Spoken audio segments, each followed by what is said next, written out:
Morning student, HTML की live class में आज आपका स्वागत है बच्चों। आज हम लोग एचटीएमएल के इनपुट टैग के बारे में, ऑल इनपुट टैग के बारे में हम लोग सीखेंगे। जितने भी इनपुट टैग होते हैं वो सारे टैग मैं आज एक्सप्लेन करूंगा और दिखाऊंगा आपको किस तरीके से इन्हें यूज किया जाता है। एक फॉर्म बनाने में ये सारी चीजें यूज होती हैं। किस तरीके से हम लोग फॉर्म बनाते हैं, हर एक तरीके के फॉर्म में कुछ चेक बॉक्स, कुछ बटने, कुछ कलर्स चूज करने के लिए हम लोग देखते हैं ऑनलाइन में कि जैसे हम लोग कोई फॉर्म भर रहे होते हैं तो वहां पे देखा करते हैं कि हमको दिखाई देता है, बटने दिखाई देती हैं, चेक बॉक्स दिखाई देते हैं और कुछ कलर्स दिखाई देते हैं। तो मैं आपको दिखा देता हूं किस टाइप में दिखाई देते हैं सारी चीजें, जिनका एग्जाम्पल मेरी स्क्रीन के सामने मैं आपको दिखाना चाहूंगा। ये सारे टैग हैं, देख लीजिए, ये सारे टैग दिए गए हैं और इन्हीं का नीचे एग्जाम्पल दिया गया है किस तरीके से इस कोड को करने से ये फॉर्म इस तरीके का बन के आता है। लेबल्स का मतलब होता है स्टिकर होता है। लेबल जो आप लोग देखा करते हैं स्टिकर टाइप में बनाना, कि मतलब आप जो भी फर्स्ट नेम लास्ट नेम लिखते हैं इस नाम को अगर एक स्टिकर टाइप में भी लेना चाहे तो ले सकते हैं और किसी भी प्रोडक्ट या किसी भी आईडी के सामने से चिपका सकते हैं। तो इसी के लिए लेबल्स बनाए जाते हैं। तो देखिए सिंपल सी बात है, लिखना है। ये मेन टारगेट होता है कि आपको ये याद होना चाहिए, इनपुट टाइप टेक्स्ट लिख सकते हैं, टेक्स्ट बॉक्स भी लिख सकते हैं। इसलिए इन्होंने वन और यहाँ पे जो इन लाइन नेम जो दिया गया है, इन नेम है यहाँ पे, तो ये कहने का मतलब इसमें अलग अलग नाम दिए जा सकें। इसके लिए ID1 ID2 दिया जाता है। ये पहली आईडी हो जाती है, सेकंड आईडी हो जाती है, तो जिससे आपका नाम बराबर सेट हो जाता है। इसके बाद अगला जो टैग है उस टैग का नाम है पासवर्ड। पासवर्ड के लिए बहुत सिंपल है, मैंने ऑलरेडी आपको फॉर्म दिखा दूंगा डिस्प्ले में किस तरीके का फॉर्म बनाना है आपको आज। तो देखिए आपकी स्क्रीन पर लिखा होगा इनपुट टाइप पासवर्ड। अगर आप यहाँ टेक्स्ट के बजाय पासवर्ड लिख देते हैं तो आपका पासवर्ड टाइप भरने के लिए यहाँ पे ऑप्शन आ जाते हैं। तो कुछ देखना चाहोगे तो यहाँ पे देखिए भरेंगे तो आपको पासवर्ड टाइप दिखेगा। तो ये होता है पासवर्ड टैग। तो पासवर्ड टैग से ओनली पासवर्ड आएगा, ना कि टेक्स्ट नहीं आएगा। टेक्स्ट में अगर देखते हैं तो वो लिखा हुआ केवल आएगा ऐसे। उसके बाद आपकी स्क्रीन पर सबमिट बटन होता है। सबमिट बटन एक यहाँ पे एक्शन का काम करता है। ये एक PHP फाइल होती है जहां पे डेटा को स्टोर किया जाता है। PHP फाइल, जो फाइल का नाम आप दे देते हैं, जो भी डेटा आप भरते हैं और वो सबमिट करते हैं, जैसे सबमिट करते हैं, जैसे हम लोग एक ऑनलाइन फॉर्म भरा करते हैं और डेटा को उसमें भरकर सबमिट करते हैं, सबमिट करते ही वो डेटा हमारा कहीं ना कहीं किसी सर्वर की फाइल में जाके सेव हो जाता है। तो सर्वर पर बनाई गई फाइल PHP की होती है। PHP एक डेटाबेस होता है, उसके अंदर डेटा रखा जाता है। जैसे आप लोगों ने देखा होगा माइक्रोसॉफ्ट एक्सेस, इसके अंतर्गत हम लोगों ने डेटा एंट्री का काम करते थे और उसमें डेटा भरते थे और सीधा सबमिट करते थे, वो एक स्थान पे स्टोर होता रहता था।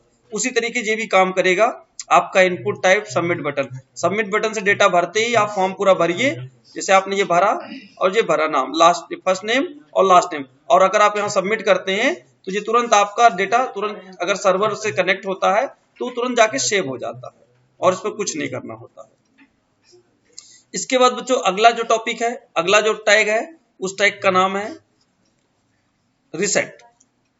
अगला टैग है रिसेट। रिसेट का मतलब ये होता है जैसे आपने कोई फॉर्म भरा, फॉर्म जैसे आपने भरा, देखिए आपकी स्क्रीन पर यहाँ पे दिख रहा होगा, जैसे आपने कोई फॉर्म भरा, ये फॉर्म भरा, आपने ये भरा, अब चाहते हैं कि आप अपना नाम भरना चाहते हैं, ये नाम ना शो करे, तो उसके लिए सबमिट करने के बाद तो ये हटता है नहीं, ऑलरेडी दिखा करता है। लेकिन जैसे आप उस फॉर्म का जो नाम है उसे हटाना चाहते हैं तो उसके लिए एक रिसेट बटन की आपको जरूरत पड़ती है।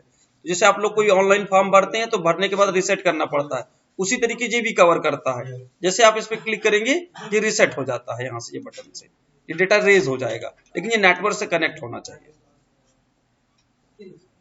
इसके बाद बच्चों अगला टैग जो आता है वो है इनपुट टाइप रेडियो बटन।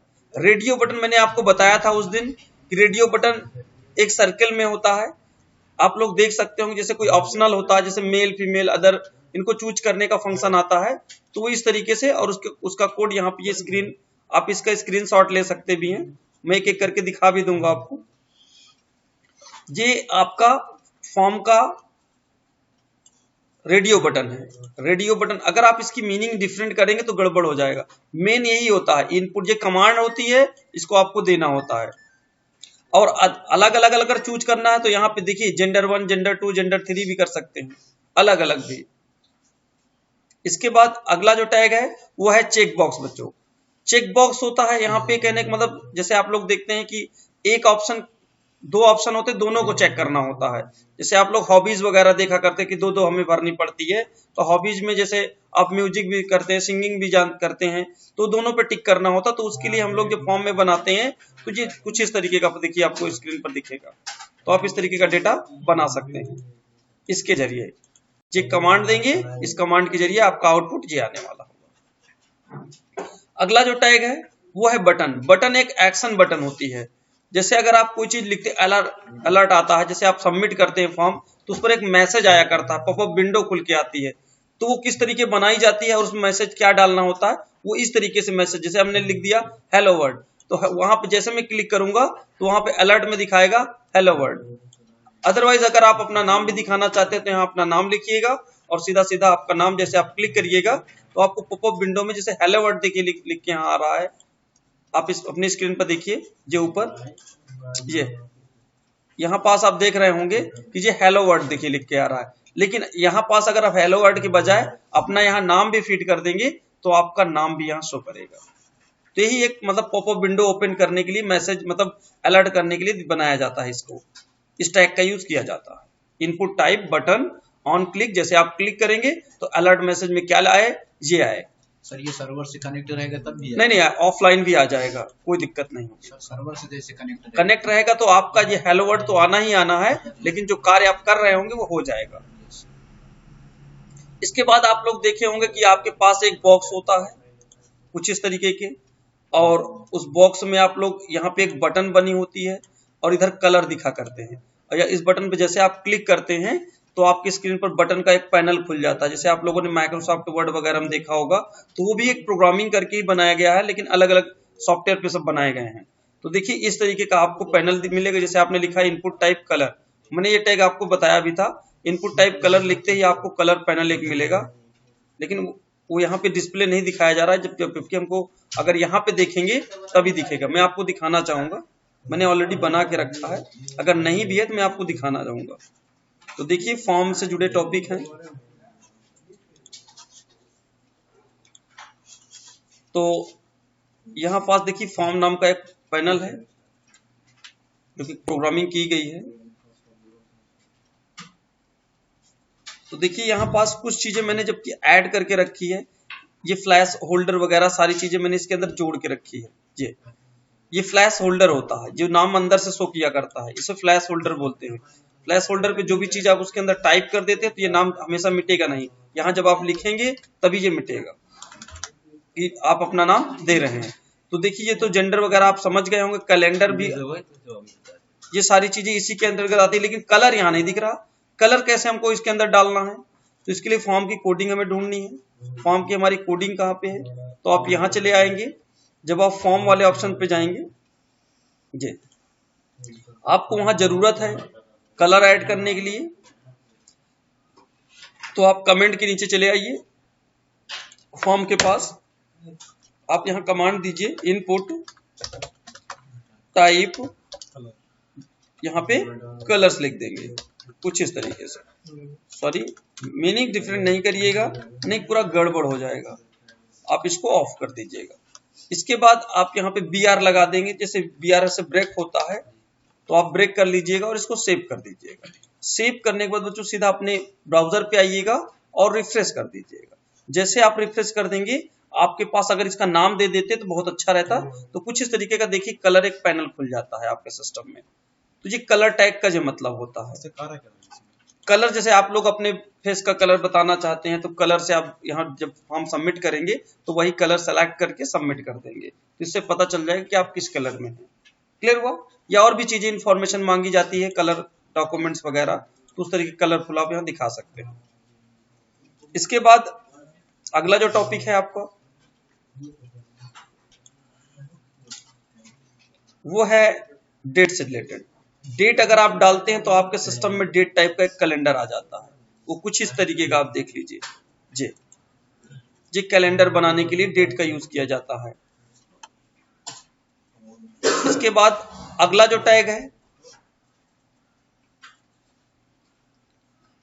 वो यहां पे दिखाया गया है, डेट टाइम से रिलेटेड होता है। ये डेट एंड टाइम दोनों चीजें इसमें आ जाती हैं अगर आप जे वाला टैग यूज करते हैं तब, ठीक है। अगर जे वाला टैग अगर आप यहाँ पे यूज करते हैं, डेट टाइम माइनस लोकल ये लिख देते हैं, तो आपको यहाँ पे टाइम और डेट दोनों चीजें इस फील्ड में शो करने लगती है। इसके बाद ईमेल का जुड़ा टैग है बच्चों। इनपुट टाइप करके अगर आप ईमेल लिख देते हैं तो वहां पे ईमेल टाइप का एक बॉक्स बन के आ जाता है, जैसे रिक्वायरमेंट ही होती है, वहां पे एक स्टार लगा रहता है, बस ये फर्क आता है, ये आपको ईमेल भरना ही भरना है। उसके बाद अगला टैग जो आपका आता है जे टैग, उसका वो है आप ये टाइप करेंगे, लिखा हुआ है लेबल में इंटर द योर ईमेल, और आपका ये टैग यूज कर लेना है, आ जाएगा। इसके बाद फाइल, यहाँ फाइल लोडिंग ब्राउजिंग में बटन में फाइल को अपलोड करने के लिए ये फाइल टैग का यूज किया जाता है। जैसे आप कोई डॉक्यूमेंट वगैरह अपलोड करना चाहते हैं तो अपलोड करने के लिए फॉर्म में देखा करते हैं अपलोड का ऑप्शन बना रहता है, उसी तरीके देख लीजिए, मैं दिखा देता हूं थोड़ा सा आपको प्रैक्टिस, और इसको सेव कर दीजिए। ऐसे सेव करने के बाद अब अपने आप ब्राउजर में आ जाइए और रिफ्रेश करिए। ये देखिए लिखा है चूज फाइल, आप अपने यहाँ से डॉक्यूमेंट चूज करेंगे, लेकिन अभी हमारे पास PHP से कनेक्टेड नहीं है। अगर आप फाइल लेते भी हैं तो कहने का मतलब फाइल तो ले लेगा, लेकिन जब सबमिट करेंगे तो उसको सपोर्ट नहीं करेगा, बस ये कमी रहेगी।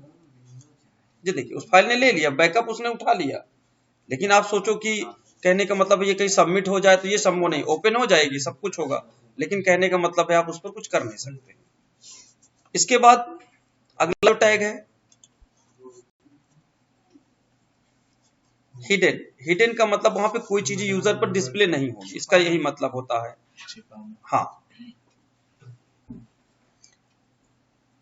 और ये उसका ये सबमिट और हिडन का काम करता है डेटा।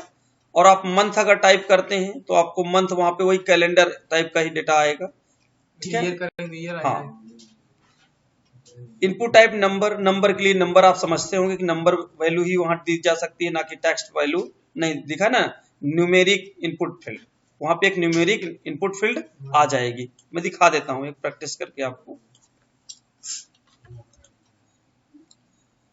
इस तरीके का।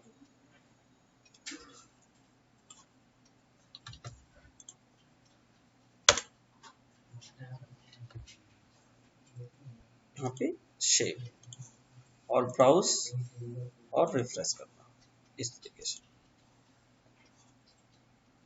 ये देखिए एक न्यूमेरिक यहाँ पे वैल्यू ऐड करने का ऑप्शन आ जाएगा, ठीक है।